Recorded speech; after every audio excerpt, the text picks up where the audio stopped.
Hello everybody. So today our session is going to be on venous drainage. So you all know what is venous drainage. We will discuss some details on venous drainage today. So first, what is venous drainage? It is the process of draining the patient's blood into our reservoir. This is simplified in simple terms. This is the process of draining patient's venous blood into our reservoir. So, why we drain the blood? So that we can give the perfusion when the heart is arrested, and again the reperfusion also.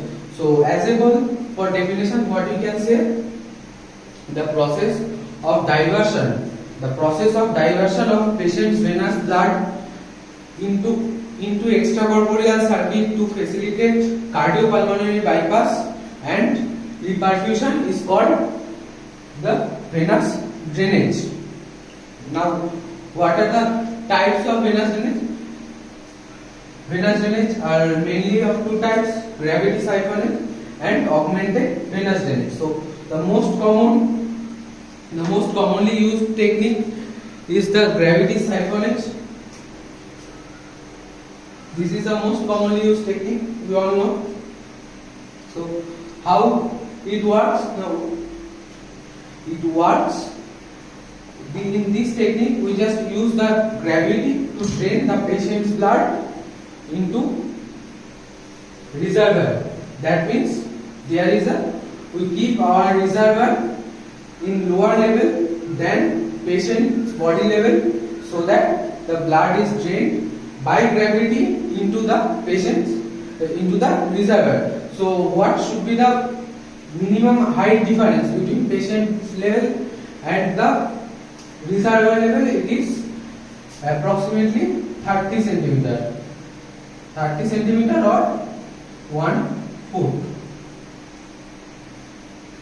Our next technique, augmented venous drainage.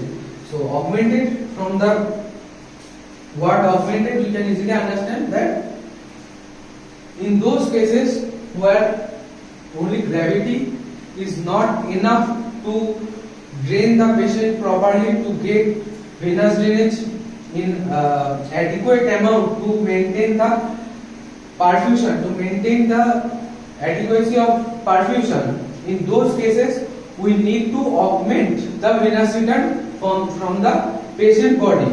In those cases, the technique that we use is called augmented venous drainage. There are two techniques of augmenting venous drainage. They are vacuum assisted venous drainage, or in short VAVD, and kinetic assisted venous drainage, or in short KAVD. Now, what is vacuum assisted venous drainage? In this technique, firstly,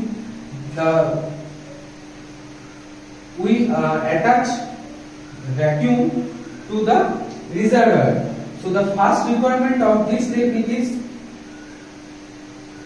hard shell polycarbonate.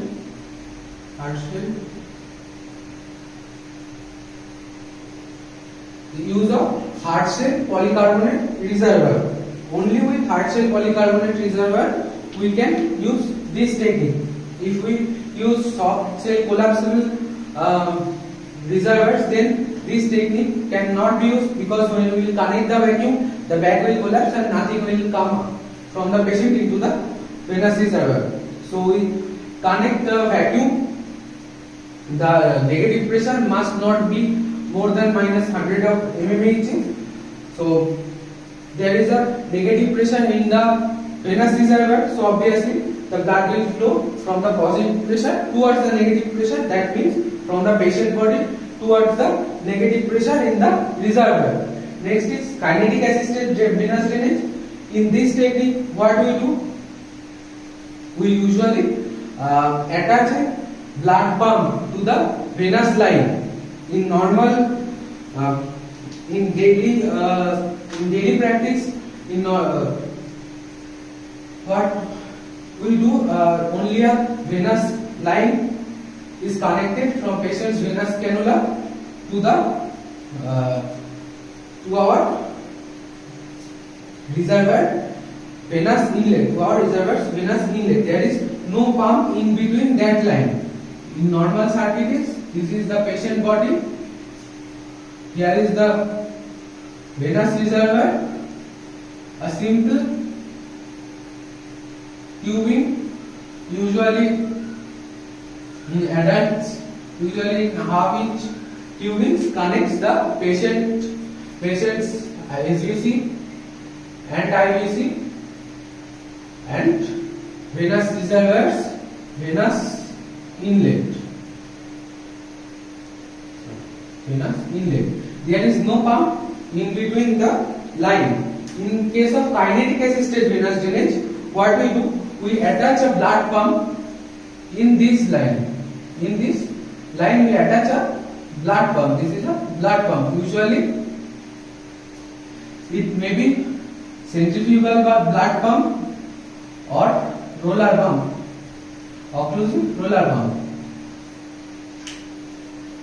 Either of the pump can be attached to this circuit, and what will happen? This pump will mechanically drain patient's blood from SVC into the venous reservoir.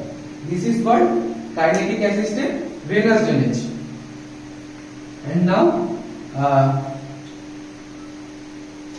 here you can see I am already taking it down. Very important line. This is a very important line. Venous drainage is the only right heart venting procedure. All the venting procedures we perform. All the venting procedures are to vent the left heart. Venous drainage is only procedure which vents the right heart. So this is all about the venous drainage. So let's recap. First, the gross idea of venous drainage. So venous drainage just patient body থেকে আমাদের venous reservoir পেশেন্টের blood তাকে drain করার একটা process. তো আমরা blood drain করি কেন? আমরা সবাই জানি সিস্টেমে পারফিউশন দিতে হবে, পার্টিকুলার বাইপাস কন্ডাক্ট করতে হবে, তার সাথে আবার যখন অপারেশন শেষ হবে তখন রিপারফিউজ করতে হবে, পেশেন্টকে আবার ফ্রি দিতে হবে। তো তার জন্য পেশেন্টের ব্লাড আমাদের রিজার্ভারে নেওয়া হয়। এই প্রসিডিওরটাকে গ্রসলি বলা হয় ভেনাস ড্রেনেজ। তো ভেনাস ড্রেনেজ কত টাইপের? দু টাইপের, গ্র্যাভিটি সাইফনেজ আর অগমেন্টেড ভেনাস ড্রেনেজ। গ্র্যাভিটি সাইফনেজ এটা মোস্ট কমন প্রসিডিওর, যেটা আমরা রুটিন সিপিপি তে ইউজুয়াল কেসে ইউজ করে থাকি। এখানে কি করা হয় না, শুধুমাত্র গ্র্যাভিটিকে ইউজ করা। যেমন এখানে আমি জাস্ট স্কিমেটিক্যালি দেখিয়েছি কি দুটো কন্টেনার রয়েছে, দুটো লিকুইড ফিল কন্টেনার রয়েছে, তাদের মধ্যে যদি কানেক্ট করা হয় তাহলে the container which is in the higher position, the fluid will drain from that container to the other container which is in the lower position. That means the direction of the blood flow will be from this container to that container. Why? Because of gravity, because of simple gravity of earth. We use this principle, আমরা simply এই প্রিন্সিপালটা use করি gravity সাইকোলজির ক্ষেত্রে। তো minimum এটার জন্য obviously হাইটের difference দরকার, দেখতে পাচ্ছি। তো মিনিমাম হাইটের ডিফারেন্স পেশেন্ট বডি আর রিজার্ভার হেড, তার মধ্যে কতটা মিনিমাম হাইট ডিফারেন্স হওয়া উচিত? 30 সেন্টিমিটার or 1/5। আর নেক্সট টেকনিক কি না, অগমেন্টেড ভেনাস ড্রেনেজ। তো অগমেন্টেড কখন ইউজ করা হবে না, when the gravity siphonage, the gravity alone is not sufficient to collect the venous drainage to maintain the adequacy of perfusion. So in those cases, সেই সমস্ত ক্ষেত্রে আমরা কি করব, অগমেন্টেড ভেনাস ড্রেনেজ ইউজ করি। অগমেন্টেড ভেনাস ড্রেনেজ, তো venous ড্রেনেজকে আমরা augmented করি কি করে না, দুটো টেকনিক, আইদার ভ্যাকুয়াম অ্যাসিস্টেড মানে ভ্যাকুয়াম কানেক্ট করা হচ্ছে রিজার্ভারে, অর কাইনেটিক অ্যাসিস্টেড মানে ব্লাড পাম্প কানেক্ট করা হচ্ছে কোথায় না, ভেনাস লাইনে। ভেনাস লাইন কোনটা না, আমাদের পেশেন্ট বডির এসবিসিআইসি থেকে যেটা আমাদের ভেনাস রিজার্ভারে ভেনাস ইনলেটে কানেক্ট হচ্ছে। তো ভ্যাকুয়াম অ্যাসিস্টেডে ফার্স্ট এন্ড ফরমোস্ট রিকোয়ারমেন্ট কি না, obviously hard shell polycarbonate reservoir use করতে হবে। সো সফট সেল রিজার্ভার দিয়ে ভ্যাকুয়াম অ্যাসিস্টেড ভেনাস ড্রেনেজ করা সম্ভব নয়। Why? Because when we connect the vacuum, the soft shell reservoir will collapse. তো collapse করে দিলে অবভিয়াসলি তার মধ্যে আর কোনো ড্রেনেজ আসবে না। তো এই হলো ভেনাস ড্রেনেজের কনসেপ্ট, তার টাইপস। এবার আমরা দেখব এদের কিছু now will discuss about some of their advantages and disadvantages. Next, advantage and disadvantage of both the procedure. First, gravity siphonage. So advantage is clearly it is a very simple procedure, and secondly less hemolysis. Obviously there is nothing occluding nor causing any injury to the blood cells, so there will be less hemolysis. So what are the disadvantages? Firstly, it can be easily interrupted by occlusion. That means if someone puts a clamp by mistake on the venous line, the venous drainage will be stopped. Not only clamp, by accidental pressure on the surgical field, surgeon or assistant or anyone's, they may by mistake they may put a pressure on the venous line, and that can occlude the venous line, and the venous output will be suddenly go down. That is the major disadvantage of gravity siphonage. Next, it needs continuous fluid column. That means we all know when we grind the circuit and divide the circuit, we always put a clamp before dividing the circuit, so that the venous column, the venous tubing, so the fluid in the venous tubing do not fall in the venous reservoir. Otherwise, what will happen? If the venous line is empty, then there will be no return at all because of air occlusion. That means any air inside the venous line, that will hamper the gravity siphonage venous drainage. So we always need continuous fluid column, and any accidental entrance of air inside the venous line will cause discontinuity of venous drainage or inadequacy of venous drainage. Next technique is the augmented venous drainage.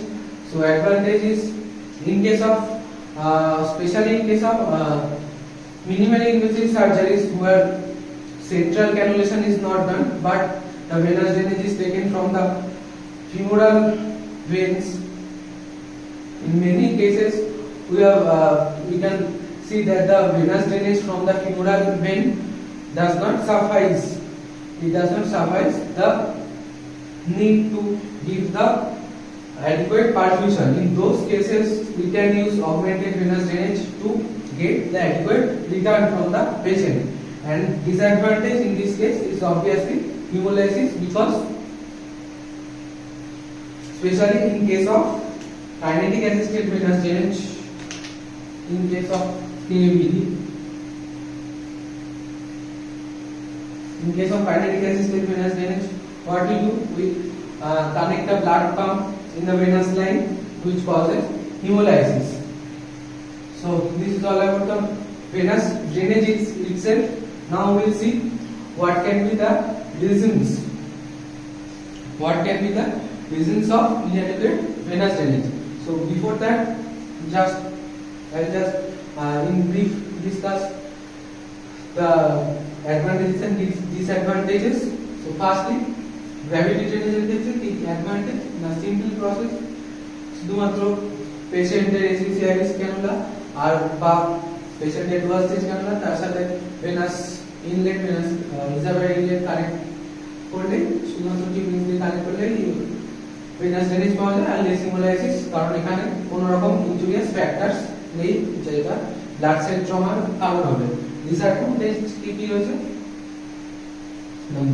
commonest disadvantage is it can be easily interrupted by occlusion, মানে কি কোনো কারণে ফিল্ডে হয়তো surgeon বা assistant বা কারোর হাত লেগে বা তার হাতে প্রেসার পড়ে গেল ভেনাস লাইনের উপর, সাথে সাথে ভেনাস লাইন অক্লুড হবে, তার সাথে সাথে কি হবে না আমাদের সাইডে ভেনাস রিটার্ন হঠাৎ করে কমে যাবে, বা কেউ ভুল করে হয়তো ভেনাস লাইনে ক্ল্যাম্প বসিয়ে দিল একটা, তখন ভেনাস রিটার্ন কমে যাবে। তো এটা হচ্ছে মোস্ট কমন ডিসঅ্যাডভান্টেজ। তো we have to always very much attentive to the level of the venous reservoir, because the venous drainage can be easily interrupted. আর তার সাথে কি it needs continuous fluid column, মানে কি venous line এ continuous একটা fluid column দরকার। তো আমরা তার জন্য কি করে আমরা দেখেছি সার্কিট ডিভাইড করার আগে অলওয়েজ আমরা ক্ল্যাম্প বসাই ভেনাস লাইনে, যাতে কি হয় না ভেনাস কলামের যে ভেনাস লাইনের যে ফ্লুইড কলাম সেটা যাতে পড়ে না যায়, সেটা যাতে ভেনাস রিজার্ভারে ড্রেন না হয়ে যায়, নাহলে কি হবে না এয়ার লক হবে। এয়ার লক হলে কি হবে, এয়ার লক আর air obstruction whatever is it, তাতে কি হবে না তখন আর ভেনাস ড্রেনেজ হবে না। তো গ্র্যাভিটি অ্যাসিস্টেড ভেনাস ড্রেনেজ আর গ্র্যাভিটি সাইক্লোমেসিসের ক্ষেত্রে সবসময় fluid field continuous fluid field column দরকার, কারণ কোনো কারণে যদি এয়ার ঢুকে যায়, কোনো কারণে যদি এয়ার কলাম বা এয়ার বাবল ঢুকে যায় ভেনাস লাইনে, তাহলে সাথে সাথে ভেনাস ড্রেনেজ কিন্তু স্টপ হয়ে যাবে বা ইন্টারাপ্টেড হয়ে যাবে। আর অগমেন্টেড ভেনাস ড্রেনেজের ক্ষেত্রে অ্যাডভান্টেজ কি না ফিমোরাল বাইপাসের ক্ষেত্রে, মিনিমালি ইনভেসিভ সার্জারির ক্ষেত্রে যখন আমরা দেখি অনেক সময় দেখা যায় কি ফিমোরাল ভেনে শুধুমাত্র ফিমোরাল ভেনে ড্রেনেজ সাফিসিয়েন্ট হয় না পেশেন্টের পুরো সিস্টেমিক পারমিশন দেওয়ার জন্য, তখন কি করতে, তো তখন অগমেন্টেড ভেনাস ড্রেনেজ আমরা ইউজ করতে পারি, তার ফলে আমরা অ্যাডিকুয়েট ড্রেন পাই। তার সাথে disadvantage mainly kinetic assisted venous ড্রেনেজের ক্ষেত্রে ডিসঅ্যাডভান্টেজ হলো হিমোলাইসিস, অবভিয়াসলি কারণ সেখানে ব্লাড পাম্প রয়েছে, ইনজুরিয়াস ফ্যাক্টর সেটা একটা বড় মেইন ইনজুরিয়াস ফ্যাক্টর, তো তাহলে hemolysis দেখা যায় সেক্ষেত্রে। Next will see what can be the reasons of inadequate venous drainage. So these are the causes of low venous return. This is a very common phenomena which can be observed in giving perfusion, in time of giving perfusion. So what can be the causes of low venous return? First, inadequate height. As I mentioned earlier, in case of gravity siphonage, the height is the most important factor. There must be a minimum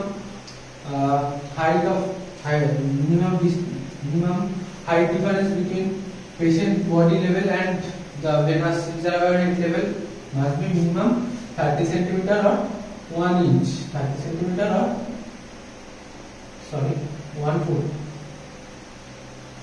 So if this minimum height difference is not maintained in case of gravity drainage, there will be inadequate venous return. Next, inadequate cannula size.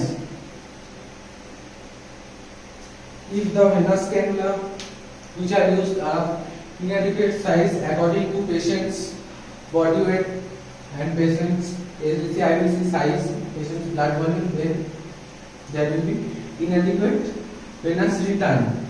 Next, cannula malposition. Next is loose snagging. So if the venous cannula snagging is not done properly, then the venous return, instead of draining through the venous cannula, the venous return will come into the RA. Next is the obstruction. I have already mentioned in case of again gravity siphonage, obstruction can very easily occur. What can be the causes? Firstly, line kink. Second is accidental clamping. Next, clot, and third and last one is airlock. Airlock means any air column inside the venous line. Again, I have already mentioned for gravity siphonage, another requirement is continuous fluid column inside the venous line. So if that is hampered due to air lock, then there will be low venous return. Next, reason can be inadequate venous pressure. Why venous pressure can be inadequate? First, use of vasodilators. Next, there can be hypovolemia. Patient can be hypovolemic.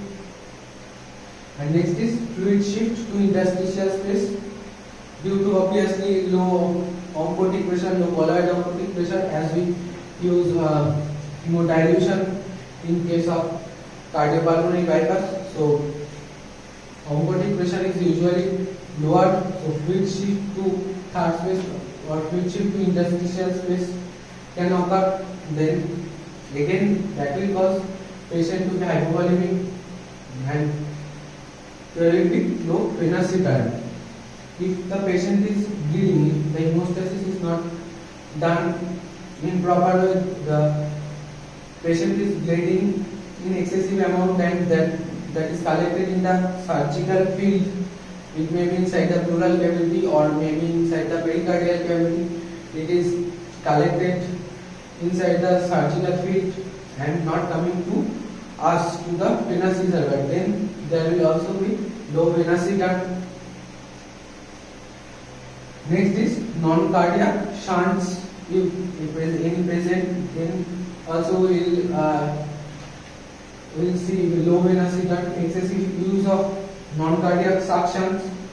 If the blood that is collected in the surgical field,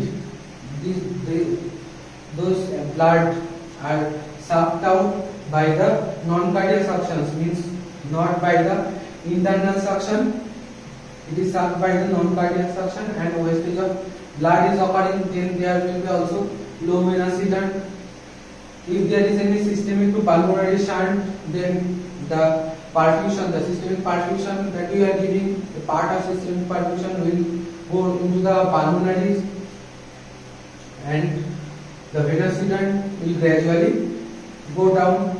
If the patient has any LSVC, that is left-sided superior vena cava, which is draining to the coronary sinus, CS means coronary sinus,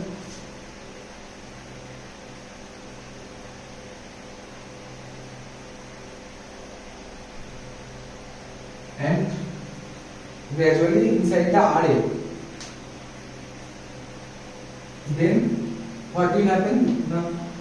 The venous blood through LSVC that will drain through coronary sinus into right atrium and gradually inside the right ventricle. It will not drain by the SVC cannula or the IVC cannula. In those cases, left LSVC, that is left SVC, should be separately cannulated to suffice the venous return. So these can be the probable causes of low venous return. I hope this will be helpful for you. So this is all for today, and thank you. Goodbye and take care.